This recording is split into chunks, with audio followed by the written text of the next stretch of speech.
Hello बच्चों, BA first year sociology की class में आप सभी का स्वागत है। फर्स्ट ईयर सोशियोलॉजी में हम सेकंड पेपर पढ़ रहे थे, भारत में समाज संरचना और परिवर्तन। पिछली क्लास में हमने भारतीय समाज की संरचना व बनावट के बारे में पढ़ा था और इसी संदर्भ में हमने गांव का अध्ययन किया था कि गांव किसे कहते हैं। आज हम पढ़ेंगे नगर और कस्बे के बारे में। तो आइए बच्चों, हम पढ़ते हैं कस्बा और नगर के बारे में।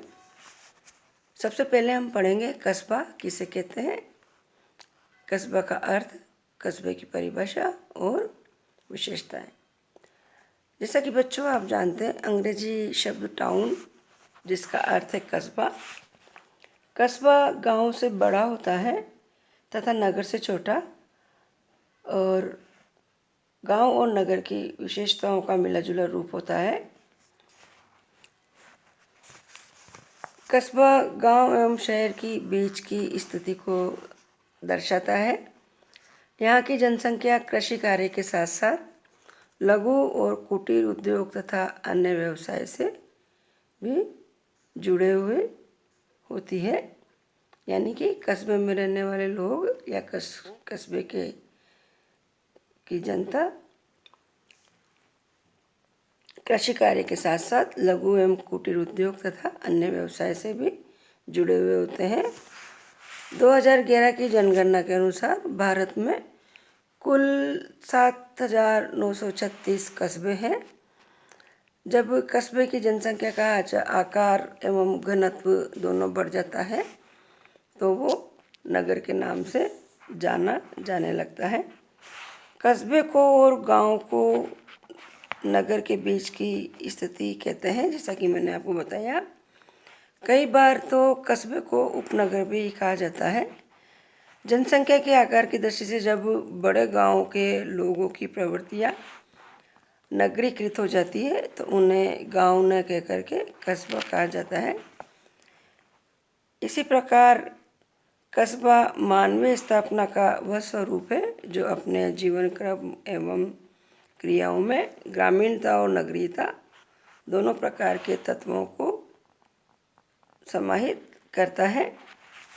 बर्गल कहते हैं कि कस्बा एक ऐसी नगरीय बस्ती के रूप में परिभाषित किया जा सकता है जो पर्याप्त आयामों के ग्रामीण क्षेत्र पर आधिपत्य रखता है। किसी पिछड़े हुए अथवा ग्रामीण क्षेत्र में रहने वाले लोगों का जब किसी नगर के साथ संपर्क स्थापित होता है तो उनमें धीरे धीरे नगरीय लक्षण आने शुरू हो जाते हैं।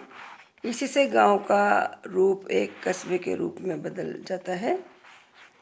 परंतु कस्बे को केवल बड़े गांव के रूप में ही परिभाषित नहीं किया जा सकता, क्योंकि गांव और कस्बे में काफ़ी अंतर होता है। गांव की तुलना में कस्बा बहुउद्देशीय होता है। कस्बों में बैंक होते हैं, बीमा कंपनियों के दफ्तर होते हैं, आवागमन के साधन और स्वास्थ्य सुविधाएं गांव की तुलना में अधिक होते हैं। कस्बा प्रशासनिक और राजनीतिक कार्यों को भी संपादित करता है। भारत में कस्बे की परिभाषा विभिन्न जनगणना वर्षों में बदलती रही है। जैसे कि 1901 की जनगणना में कस्बा उस निवास क्षेत्र को कहा गया जिसमें ये 4 प्रकार की विशेषताएं पाई जाती हो, जैसे कि किसी भी आकार की नगरपालिका, सिविल लाइन का क्षेत्र जो नगरपालिका के अंतर्गत न हो, प्रत्येक प्रकार का छावनी क्षेत्र या वह स्थायी निवास स्थान जहां कम से कम 5,000 लोगों की जनसंख्या निवास करती हो। 1921 की जनगणना में कस्बा उस नगरीय लक्षणों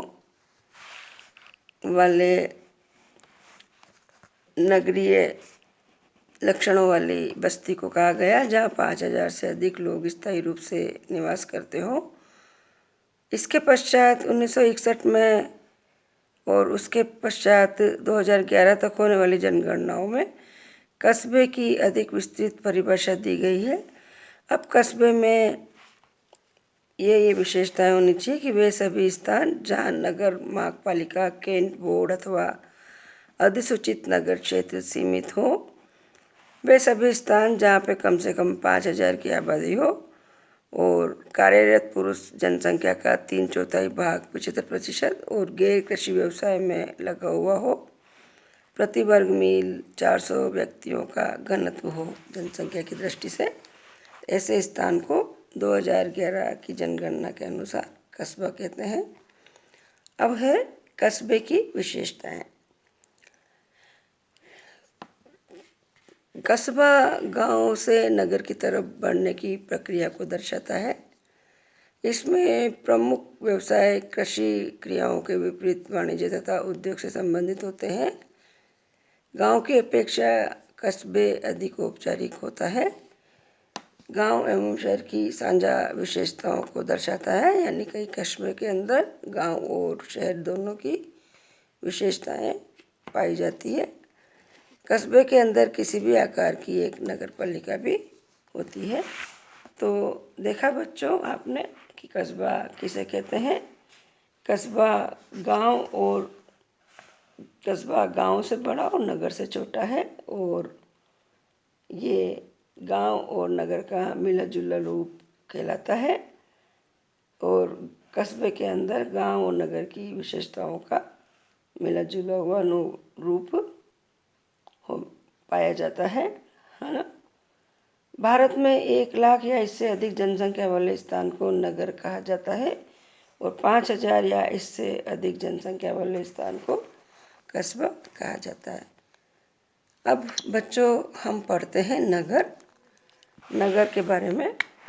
नगर किसे कहते हैं या नगर का अर्थ, परिभाषा और नगर की विशेषताओं के बारे में हम अध्ययन करेंगे। नगर यानी अंग्रेजी शब्द सिटी का अर्थ है नगर। नगर ऐसा स्थान या ऐसा क्षेत्र होता है जहाँ की 50% से अधिक जनसंख्या अपनी जीविकोपार्जन के लिए गैर कृषि कार्य से जुड़े हुए होते हैं। ऐसे स्थान को नगर की संख्या दी जाती है तथा उसके अध्ययन को नगरीय समाजशास्त्र भी कहा जाता है। अमेरिकी समाजशास्त्र रॉबर्ट पार्क को नगरीय समाजशास्त्र का जनक माना जाता है। किसे माना जाता है नगरीय समाजशास्त्र का जनक? अमेरिकी समाजशास्त्री रॉबर्ट पार्क को। बर्जेस के साथ मिलकर पार्क ने एक किताब दी अर्बन कम्युनिटी लिखी। इसे नगरीय समाजशास्त्र की प्रथम पाठ्य पुस्तक माना जाता है। वैसे सामान्य रूप से जब नगर की जनसंख्या में अधिक वृद्धि होती है तो केंद्र में बसने वाली जनसंख्या नगर के बाहरी सीमा पर बसने लगती है।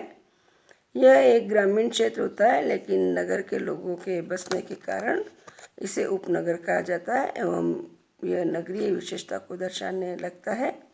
उपनगर के जुड़ने के साथ नगर महानगर में परिवर्तित हो जाता है और इसे महानगरीय क्षेत्र यानी मेट्रोपॉलिटन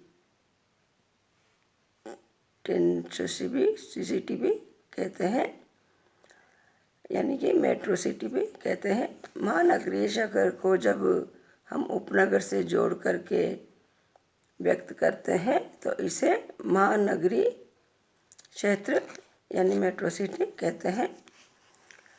लुई वर्थ कहते हैं कि नगरीयता एक जीवन शैली है, यानी कि urbanism is a way of life. इन्होंने नगर की ये परिभाषा दी है।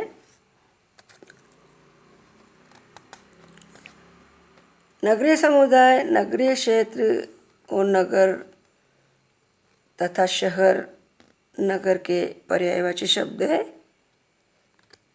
विभिन्न देशों में नगरीय शब्द का अर्थ एक जैसा नहीं होता है। जैसे कि ग्रीनलैंड में 300 निवासियों के क्षेत्र को, अर्जेंटीना में 1000 लोगों के क्षेत्र को और इटली तथा स्पेन में 10,000 तथा अमेरिका में 20,000 और कोरिया गणराज्य में 40,000 निवासी के क्षेत्र को नगरीय क्षेत्र कहा जाता है। नगर के क्षेत्र में के विषय भी भिन्न भिन्न नगर के क्षेत्र के विषय में भी विद्वानों की भिन्न भिन्न विचार हैं। जैसे कि हंगरी के नगरों में बहुत सा कृषि क्षेत्र सम्मिलित होता है तथा लैटिन अमेरिका में म्यूनिसिपैलिटी को बहुधा नगर मान लिया जाता है।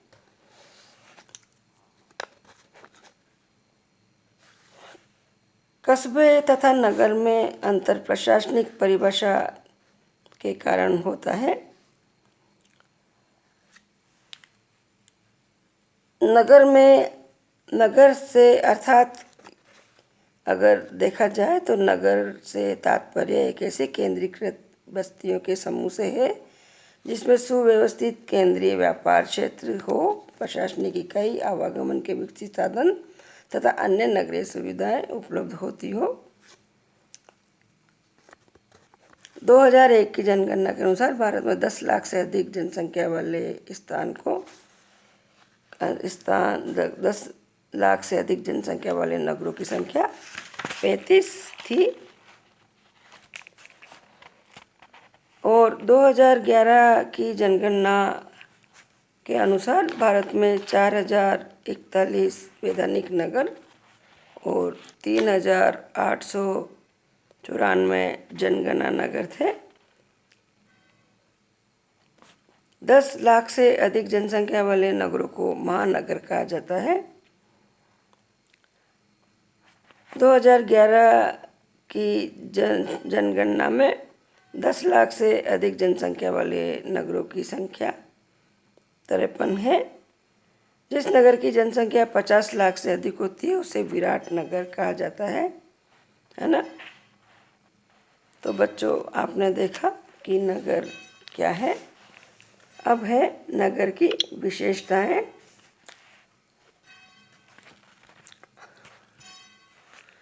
नगर की अनेक विशेषताएं जैसे जनसंख्या का आकार एवं घनत्व नगरों में अधिक होता है, कार्यों में श्रम विभाजन पाया जाता है, परंपरा के स्थान पर नगरों में तार्किकता का महत्व अधिक होता है, शिक्षा व यातायात संचार आदि की प्रधानता होती है, तकनीकी विकास होता है, भौतिक विकास के प्रति लोगों में सहजता होती है, औपचारिक तथा अवैयक्तिक संबंधों की प्रधानता होती है, आर्थिक लाभ का महत्व होता है, व्यक्तिगत गतिशीलता के अवसर भरपूर होते हैं, महिलाओं की परिस्थिति उच्च होती है तथा जाति विभेद का स्थान धीरे धीरे वर्गीय विभेद में होने लगता है।